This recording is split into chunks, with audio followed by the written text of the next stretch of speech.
১৯৭১ সালের ঘটনাগুলোকে আমরা প্রায়ই একটা যুদ্ধ হিসেবে দেখি, কিন্তু ব্যাপারটা কি শুধুই একটা যুদ্ধ ছিল, নাকি এর পেছনে ছিল আরও গভীর, আরও ভয়ঙ্কর কোনো পরিকল্পনা?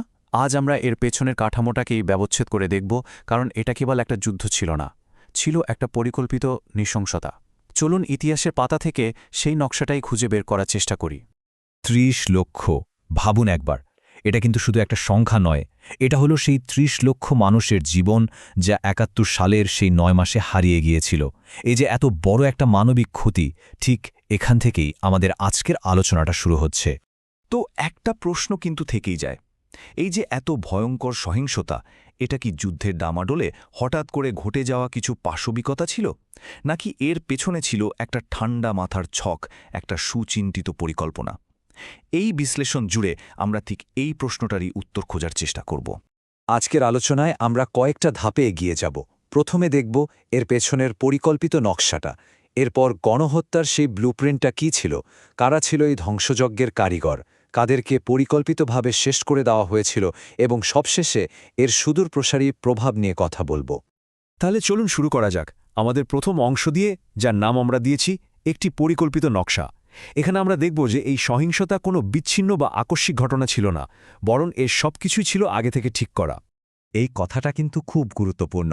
এখানে পরিষ্কার বলা হচ্ছে, বাংলাদেশে গণহত্যা কোনো দুর্ঘটনা ছিল না, এটা ছিল বাঙালিদের নিশ্চিহ্ন করার জন্য পাকিস্তানের সামরিক জান্তার একটি সুচিন্তিত পরিকল্পনা।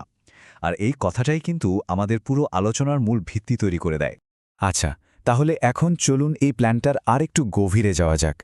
এই অংশে আমরা দেখব ঠিক কি নির্দিষ্ট পদক্ষেপ নেওয়া হয়েছিল, কোন অপারেশনের মাধ্যমে এই গণহত্যার ভিত্তিটা তৈরি করা হয়েছিল। দেখুন, এই গণহত্যার নীল নকশাটা কিন্তু ধাপে ধাপে বাস্তবায়ন করা হয়েছিল।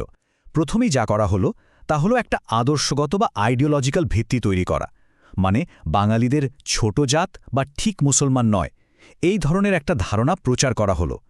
এর পরের ধাপে টার্গেট ঠিক করা হলো কারা, রাজনৈতিক প্রতিপক্ষ, বুদ্ধিজীবী আর সংখ্যালঘুরা।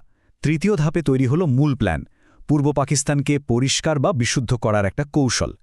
আর সবশেষে একটা সমন্বিত সামরিক হামলার মাধ্যমে সেই ফাইনাল সলিউশন কার্যকর করা হলো। আর এই যে ব্লুপ্রিন্টটা, এটা বাস্তবায়নের প্রথম ধাপই ছিল অপারেশন সার্চলাইট। ১৯৭১ সালের ২৫শে মার্চ কালরাতে পাকিস্তানি আর্মি যে নারকীয় তাণ্ডব চালায়, এটাই ছিল তার সাংকেতিক নাম। ঢাকা বিশ্ববিদ্যালয়, পুলিশ ব্যারাক আর হিন্দু অধ্যুষিত এলাকাগুলোকে টার্গেট করে চালানো এই অভিযানই ছিল সেই পরিকল্পিত গণহত্যার একটা আনুষ্ঠানিক শুরু। যে কোনো প্ল্যান সফল করতে তো লোক লাগে, তাই না? এই অংশে আমরা দেখব কারা ছিল এই ধ্বংসযজ্ঞের মূল কারিগর, মানে রাষ্ট্রীয় বাহিনী এবং তাদের স্থানীয় দোসররা কিভাবে একসাথে কাজ করেছিল। এই স্লাইডটা দেখলে বিষয়টা একদম পরিষ্কার হয়ে যায়। ভাবুন, একদিকে ছিল আধুনিক অস্ত্রে সজ্জিত সুসংগঠিত একটা সেনাবাহিনী, আর অন্যদিকে নিরস্ত্র সাধারণ মানুষ, ছাত্র, শিক্ষক, অ্যাক্টিভিস্ট, যাদের কোনো সামরিক প্রশিক্ষণই ছিল না। ক্ষমতার ভারসাম্যহীনতাটা ছিল আকাশ আর পাতালের মতো। পাকিস্তানি আর্মিকে কিন্তু একাই কাজ করতে হয়নি, তাদের সাথে যোগ দিয়েছিল কিছু স্থানীয় সহযোগী বাহিনী, যেমন রাজাকার, আল বদর, আল শামস। এদের মধ্যে আলবদর বাহিনী তো রীতিমতো একটা ডেথ স্কোয়াড বা ঘাতক দল হিসেবে কাজ করেছিল, বিশেষ করে বুদ্ধিজীবীদের খুঁজে বের করে হত্যা করার জন্য। তো এই যে প্ল্যানটা কাদেরকে টার্গেট করা হয়েছিল এই প্ল্যান অনুযায়ী, এবার আমরা দেখব কোন কোন গোষ্ঠীকে একদম পরিকল্পিতভাবে নিশ্চিহ্ন করে দেওয়ার লক্ষ্য ঠিক করা হয়েছিল। এই টেবিলটা দেখলেই গণহত্যার পেছনের ঠান্ডা মাথার যুক্তিটা বোঝা যায়। প্রথমে আসা যাক আওয়ামী লীগ সমর্থকদের কথায়।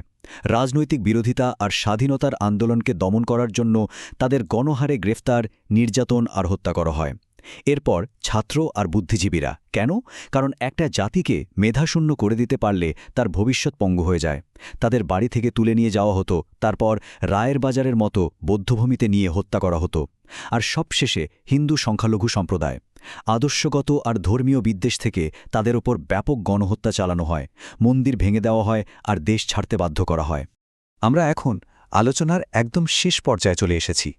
এই অংশে আমরা দেখব এই পরিকল্পিত নৃশংসতার দীর্ঘস্থায়ী প্রভাবটা কী এবং কেন একে গণহত্যা হিসাবে মনে রাখা আর স্বীকৃতি দেওয়াটা এত জরুরি।